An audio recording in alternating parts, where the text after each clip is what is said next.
All right, so first off, I want to thank all of you for volunteering to judge at our upcoming event. It really does mean a lot. There will be 4 judges, and this is the way we're going to do it. At 10 o'clock, when the competition starts, we will have check-in for all the teams, and you guys are going to be doing the check-in and at the same time doing some of your judging. They will bring their robot to you along with hopefully their computer code and something we're calling a milestones document for you to look at as you do the check-in. And you're going to be filling out a sheet, which I'll show you here in a minute, as you do the check-in and as you kind of talk to the students and as you look at their robots and you look at their code. I think what we're going to do is we'll split off into 2 teams. One team is going to look at the mechanical of the robot. The other team is going to look at the programming of the robot just to speed things up. So 2 teams of 2. 2 of you will do mechanical, 2 of you will do programming. Now, first, a little bit about the robots that we built. I got some photographs here. Whoops. Got some photographs here that we can take a look at just so you get an idea of what we've been doing. This is a real basic form of the robot. You can see it's made out of K'NEX building toys. K'NEX works really well for a robot of this scale because it's easy to build with, and really I wanted our experience this year to be a lot more about programming and so forth than it was about building. So K'NEX really made it a simple build for the kids. You can see here we've got a base, and a lot of the kids, you're going to see this same exact base because I had everybody build this base, and they were allowed to modify it as they went on. We called it the Square Bot. That's the bottom base of this robot. This is the robot I used for instruction, so it's kept really, really simple. I've got a couple of additional positional type servo motors here with some arms on it. Also, we want to note here there is a sensor right here, which we'll talk about in just a minute, and a lot of electronics. And you can see here there's just a couple of them. There's 8 LEDs that are on these robots as well. So let's get to, first let's look at the sensors here. It looks like I took a picture of the sensors.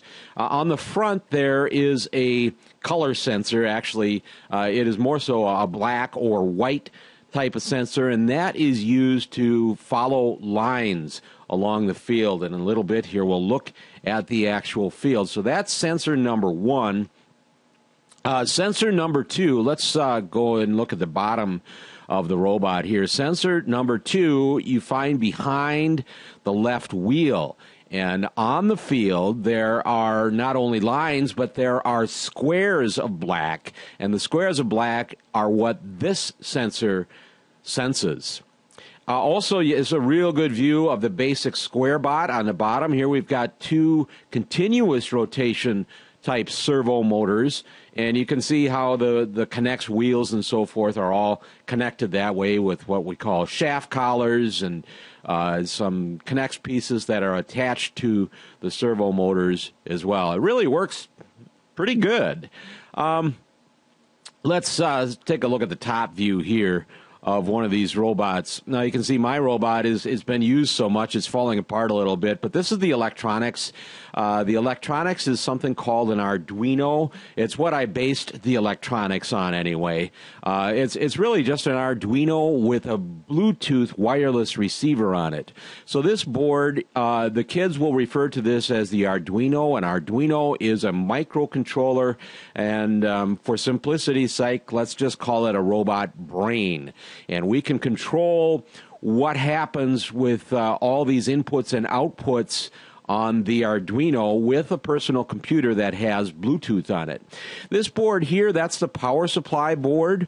And all this really does is got a switch on it, and it regulates the voltage from this lithium battery here down to 5 volts. So the Arduino can use it effectively. Here you see another sensor. This is a light sensor.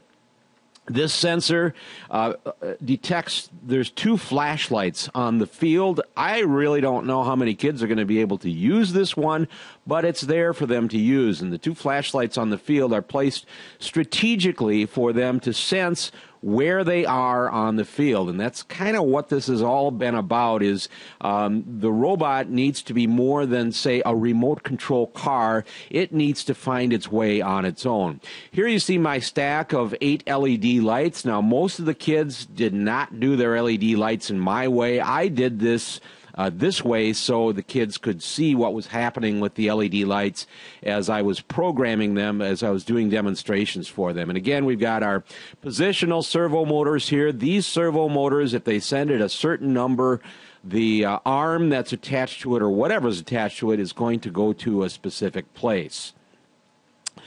Let's take a look at another photograph here. Again, there's our light sensor. It's a light-dependent resistor is what that is, and the resistance changes as it gets closer or farther away from lights, and we can get a readout on that in our Scratch programming. What else here? I don't think there's a lot more to show you on these robots. What you want to look for in the mechanical of these robots, well, how much did they change it from the basic SquareBot? But more importantly, did they change it in an improvement kind of way? If they changed it just to change it and tried to make it look cool, and a lot of them did, and they wound up with robots that weren't very sturdy and weren't very efficient and, real wide wheels and so forth. Well, if I was judging the mechanical aspects of that robot, I would ask, what is the purpose for making these changes? Is it more efficient? Is it better than the basic SquareBot was? And why did you choose to make those changes? It's one of the things I tried to make clear to the kids, that everything they do needs a purpose. So that's what you're going to want to be looking for in the mechanical judging, and ask them to explain their purpose. And if they've got good reasons behind it, go ahead and score them high on that, even though their ideas might not work. So let's move on to how you're going to do this judging as the kids come and check in. I've got some sheets here, and each team has a 4-digit team number. So you're going to put that team number up here. The kids will know what team number they are, and it's actually labeled right on the robots that they've been working with. And you're going to get sheets like this for you to fill out. And you can see here that one of the things that we're judging on is gracious professionalism, and those that are familiar with FIRST Robotics know what gracious professionalism is. And for those that aren't familiar with FIRST Robotics, well, let's just call it a sportsmanship award. And all the teams started with 10 points of gracious professionalism points. And what the deal was, I had peer mentors there helping me in the classroom, and I had myself in the classroom. And what would happen if they weren't showing sportsmanlike conduct, we would deduct a certain amount of points from the gracious professionalism points that each team started with. And I'm happy to tell you that nobody lost any gracious professionalism points. So everybody is going to start with 10 points. Each team is going to start with 10 points. Milestones document. I'm not going to take the time to show it to you here, but it is a spreadsheet. And they were to be filling out this document of milestones that they wanted to be hitting throughout the 8 to 10 weeks that we've been building these robots, and setting goals as to what they wanted to complete when and who was responsible for completing those things. They might be bringing you the milestones document in the form of an actual document, or they might be bringing you the milestones document in the form of a computer file for you to look at. If they submitted it and it looks like they made an effort to fill it out, give them 5 points. If it's really wimpy and they maybe only filled out the first couple or so, deduct a few points from that. It's up to you as you look at that, whether they actually filled out this milestones document or not. I forced them to do it at the beginning, so you might see a lot of milestones documents where the first 2-3 things are filled out and then they didn't set any goals thereafter. All I gave was reminders thereafter. Fill out your milestones document. It gets you points, and it helps you stay on track with your construction. All right, computer code. Those that are looking at the computer code here, yeah, these are the things you want to look for. Subroutines, comments, and is the code efficient and understandable? And in a minute here, I'm going to look at the programming, which is called Scratch, and show you what to look for in that code. All right, so those doing the robot design and the mechanical of it, you're going to want to measure it. It needs to be within 18 by 18 by 18 inches. They'll get a couple points for that. Sturdy construction, I talked about that earlier. Is there purpose behind what they're doing there? Is a big part of that. Is it sturdy? What they redesigned, is it sturdier than the basic SquareBot? A lot of them have arms and so forth that are going to accomplish some of these things out in the field. Are they well built, or are they flimsy? Do they fall apart? So look for that, sturdy construction. Simple design. I stressed the simpler you design your robot, the more, generally, the more effective it's going to be, especially here for beginners. So look for the simple design. A lot of times those complex designs, unless, again, they have reason behind it and good reasoning behind it, are just not as effective. Is the wiring neatly routed? There are a lot of wires on these robots. There's 8 LEDs, 4 motors. So did they make an attempt to pack up those wires a little bit and at least make them a little bit neat? Actually, you saw there on my teaching robot, they weren't all that neat. But if there's an attempt here, again, to neatly route the wires, go ahead, give them the couple of points just for the attempt. Graphics panels, I didn't stress this very much in our classes. It's something that some of the kids might include on theirs just to make their robot look good. And we're including, is the robot attractive? Does it look good? I encourage the kids to make their robot really look decent, because this thing is going to be up on the stage for everybody to see, and it's also going to be up on a big screen. So really, the robot's going to wind up 10 feet tall on the big screen in the theater there. So 20 possible points there in the robot. All right, so let's move on and take a look at the software. Really, this is the bread and butter of what we've been studying for the last 8 weeks, is working on the software. And now, in hindsight, I'm looking at my documents here, and I only gave 15 points to the software or the computer code. In hindsight, I would up that quite a bit, but that's all right. I've only got 15 points assigned to it. I think I should have doubled that, but it's too late now because that's what they're expecting. But anyway, this is Scratch, the programming language called Scratch.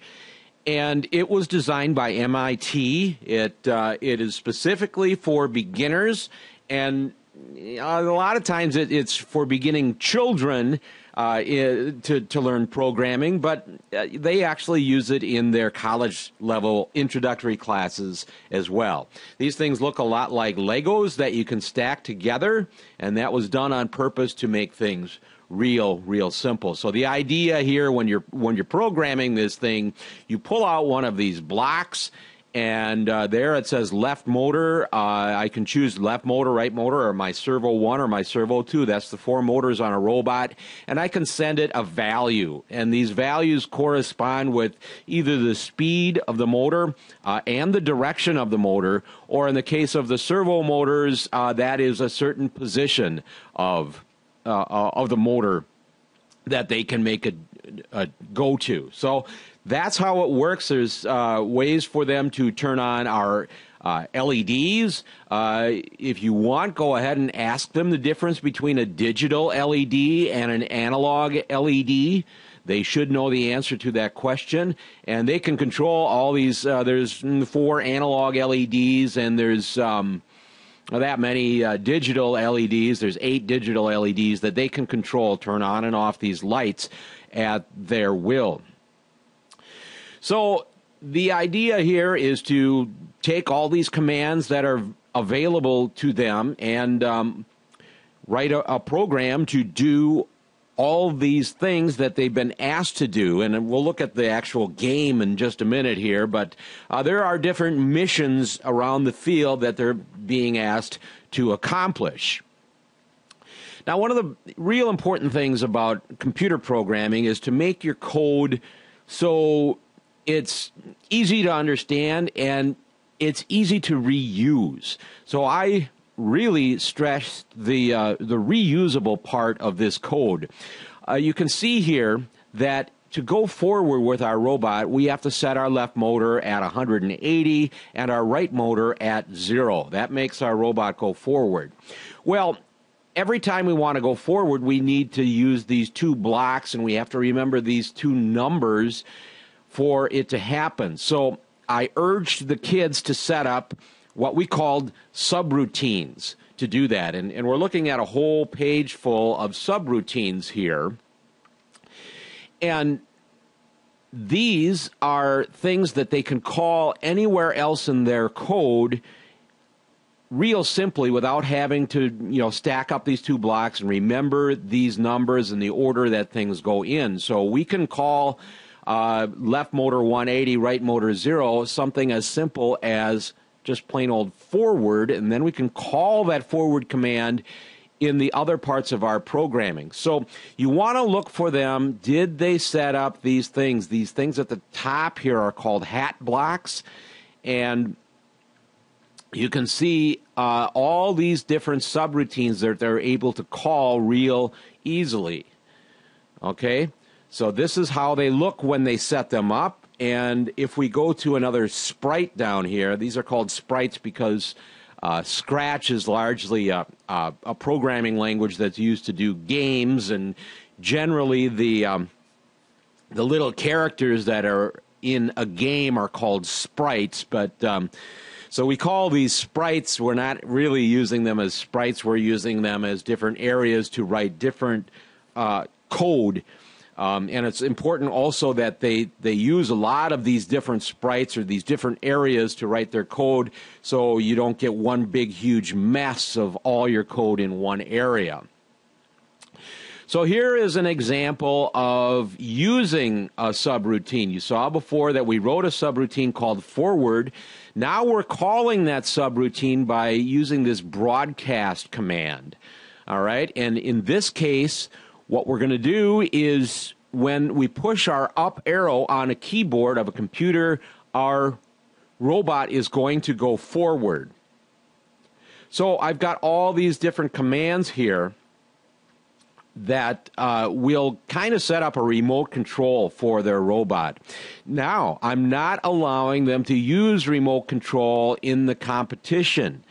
Human control is not part of this. This remote control was for them for testing on the robot. So they're not going to be able to use the remote control that they wrote. It is for testing purposes only. I want them to use the sensors and use automation to achieve the tasks that they're being asked to achieve out on the field. So another example of some subroutines. Let's click on this sprite. And this is my sample code. This is what I was using to teach with. And by the way, all the kids have my sample code, so they're able to take it. I called it open source, and they're able to take it and modify it for their own robots. So you want to kind of be watching for, well, did they do anything? Did they add anything on to my code, or do their LED subroutines just have these two things in it, and that's all it does? So you kind of want to be looking for, well, did they add on to my computer code, or did they just take my computer code and try to make that work? Some of them, that is going to be the case because they didn't catch on. Others, you're going to find that they actually did add on their own. Here is two subroutines for LEDs, okay? So I've got it in the LED subroutine sprite or area here, and one of the subroutines turns all my LEDs on, and the other turns all my LEDs off. And this is a really good example of as to why it's important to use these subroutines, because I don't want to have to do this whole stack of commands every time I want to turn all my LEDs on or all my LEDs off. Okay, so be looking for those subroutines, and we'll look at the document here. If they've got the subroutines in there, especially if they've written their own, then they get the 7 points. Okay, next on the list here, we want to look for comments. Comments. Okay, I don't have a lot of comments in my code.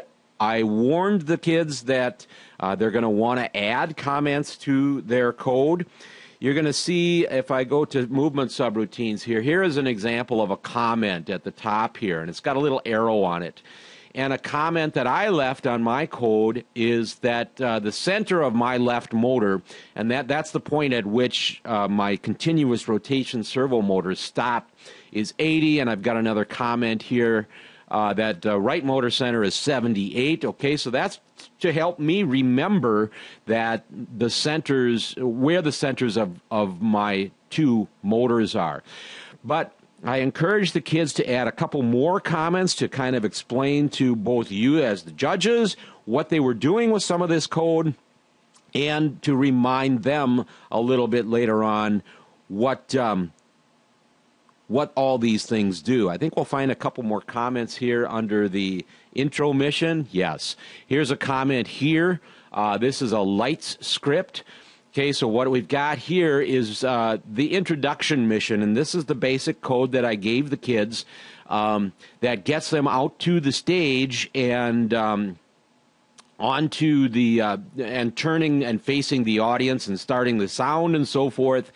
And then they're going to run two different scripts at the same time. We're going to use two different threads in this particular program. We're going to use one thread to control our lights during the introduction. We're going to use another thread to control our motors during the introduction. And you see here that I've got a comment that says this is the motor script, and a comment that says this is the lights script. So you want to be looking for those comments in the code. If the comments are there, they get 3 points. And be a little fussy about this. If they've only left the comments that I've had in there, well, then you need to downgrade them on that. Code efficient and understandable. Well, that's going to be a judgment call because you may not completely understand what we've got going on here.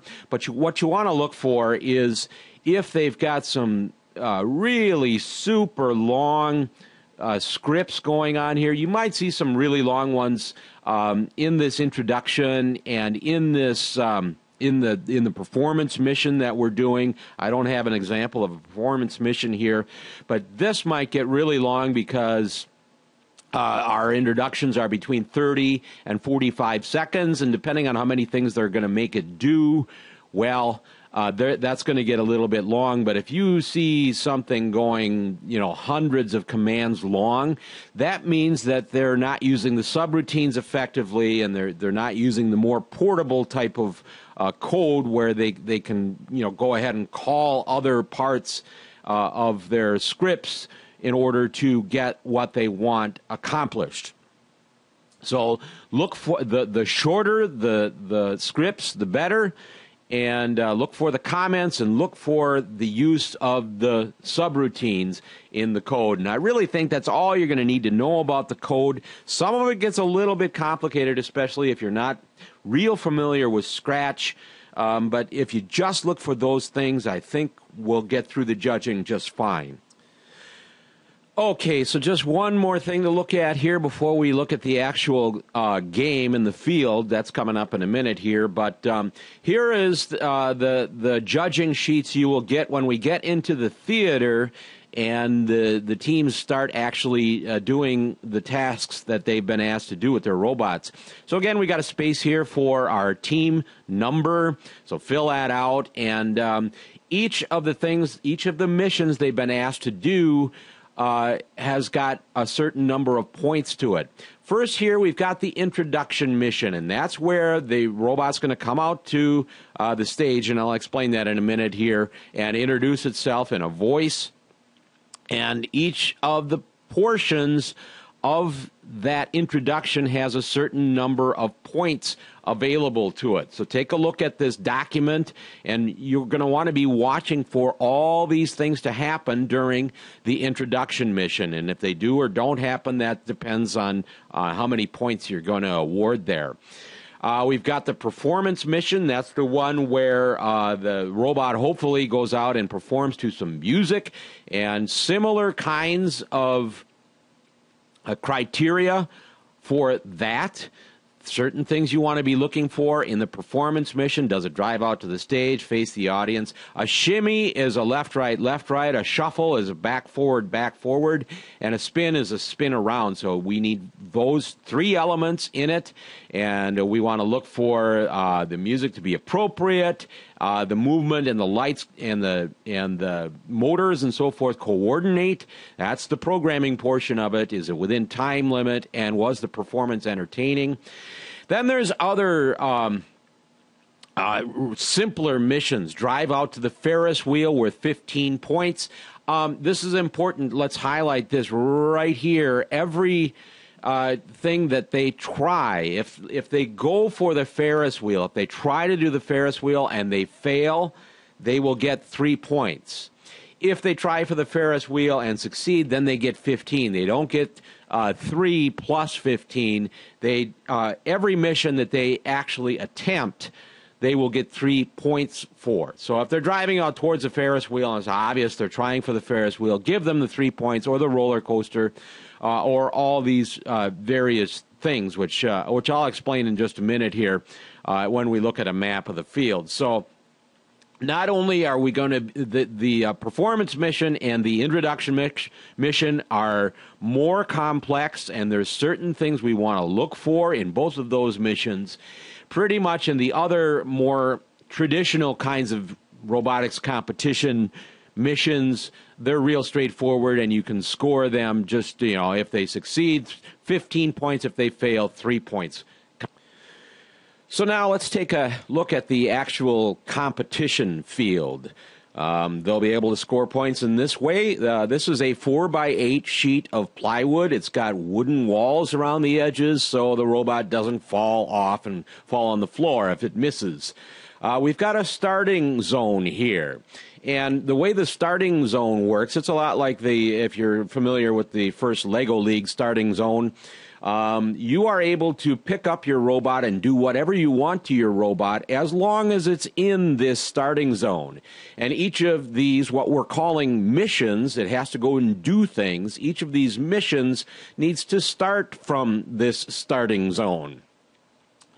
And after it's out doing these missions, it needs to return to these starting zones, or to the starting zone, in order to get full credit for the points.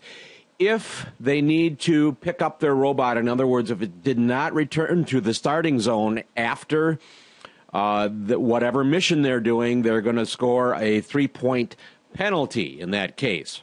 All right, so let's talk about some of the missions. Let's start on this end of the field. The first mission here is these trash barrels. The idea of this competition, by the way, it's an amusement park, and all the human employees at the amusement park have called in sick, and it's the robot's responsibility to operate the amusement park for the day, okay? So that's the premise of this whole thing. So we got some trash barrels here that need emptying. There's actually 4 of them. You can only see 3 in this drawing. And the idea is to bring these trash barrels back to the starting zone. Okay, so if they can grab all 4 of them at once, it's great. They get 5 points per barrel. And that's going to be in your notes, what each of these things is worth, each of these missions is worth. So 5 points per barrel. So you can see a little black spot here. And of course, our robots are going to follow these lines in order to get to these various areas, but there's a big black box here you see around the field as well. Those are for yet another line sensor, and that's going to tell the robot that they've arrived close to these various missions. So it's got a black box here, and hopefully the kids are able to program their robot to sense that black box, and they'll know that they're real close to the trash barrels. Anyway, return the trash barrels to home base. Each one is worth 5 points. Let's go right here now. Right here, we've got packing peanuts. And what we're going to call those is popcorn. Somebody spilled popcorn on the amusement park grounds. The robot needs to clean it up. So basically, we're going to start from home base here, drive out, and whatever they can come up with for arms or whatever are going to pick up these packing peanuts and bring them back to base. And if they can do that, they score 10 points. Also right here, you can't see it in the drawing, but this thing is actually a Ferris wheel. It's a K'NEX Ferris wheel. And there's somebody stuck at the top of the Ferris wheel right now, and the robot's mission is to turn the Ferris wheel so that the man stuck at the top can get off. So pretty much if they're able to start the Ferris wheel going, and it's got a little lever on it here, and it spins pretty easily. There's a lever right here. If they're able to actuate that lever, that man will rotate and come down to the bottom because, of course, the Ferris wheel where the man is, that's the heaviest spot. So it will make its way back down to the bottom if they're able to nudge this Ferris wheel at all. Of course, they need to start in the starting zone here, make their way out there. They can follow the line or however they're going to do it to get out there. And then they need to return to base to get the full points. And that's the case with all of them. And you're going to have to decide, well, I'm going to deduct a couple of points because they did not return to base, or we have to deduct 3 points because they picked it up outside of the base or whatever.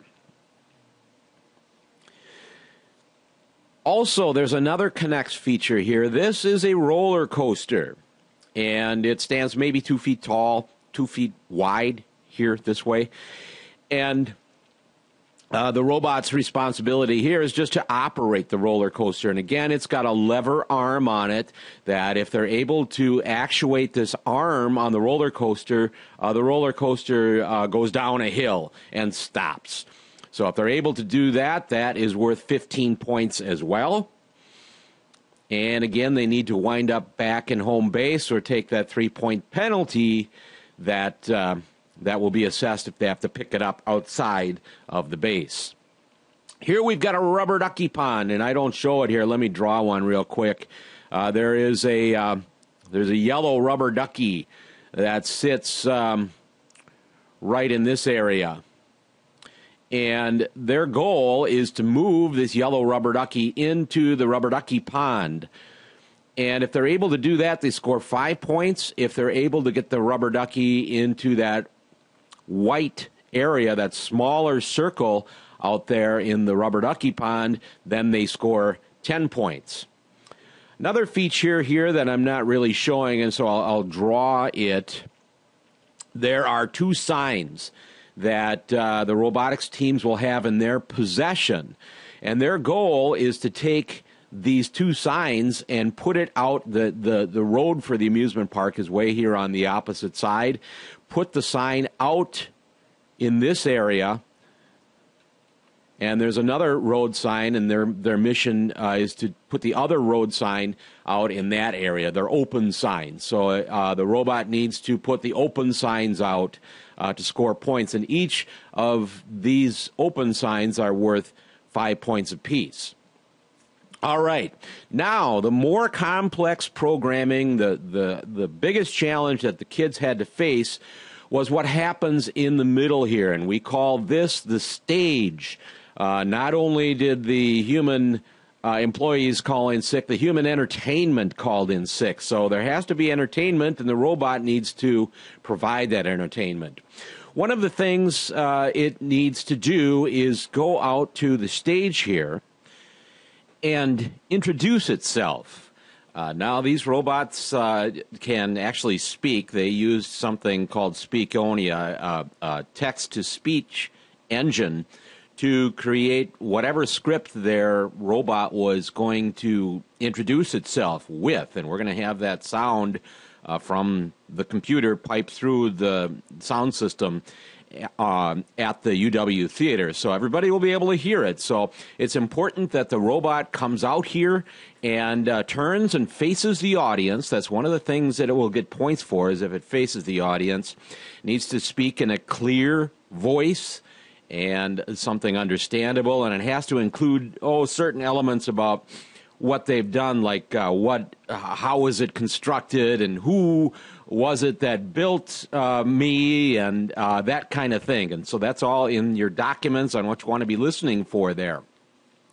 One thing about the introduction here, and also the performance, which is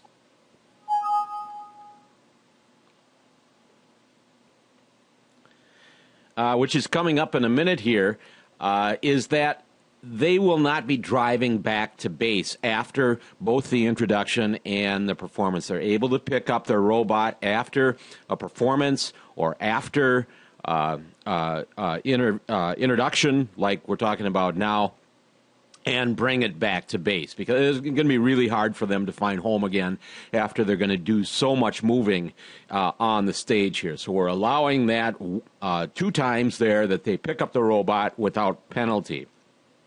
All right, so I mentioned the performance as well, and again, they're going to need to start in home base here and drive out to the stage, face the audience, so that both those things will get them points if they're able to do that. And then we're going to have music again piped through the sound system at the theater, and it needs to perform to the music. And you need to be looking for things like, well, does it change things and to the music? Do the lights bounce to the music? Does the robot move to the music? When there's changes in the music, does it change with those changes as well? So it's expected to put on a little bit of a performance. It needs to be 1.5 minutes long, between 1 minute and 1.5 minutes long. But you want to look for things like, did they analyze the song, find places in the song where they could make their robot do certain things, so it created the illusion of the robot dancing or the robot actually performing. So that's what the performance is about. Now, the introduction, I'm requiring that all the robots do the introduction. That is worth 20 points, so it's big points. And I'm also hoping a lot of them will do the performance as well. I'm not sure that they will. It's some very difficult programming. But hopefully they will, and that one is worth 30 points. So big points for both the introduction and the performance, and I'm hoping it's entertaining for the audience as well. So that's a look at our field portion of the competition. We're going to add up all the points from the field and add up all the points from the preliminary judging, and whoever comes out with the most points in the end, we're going to declare them our winner.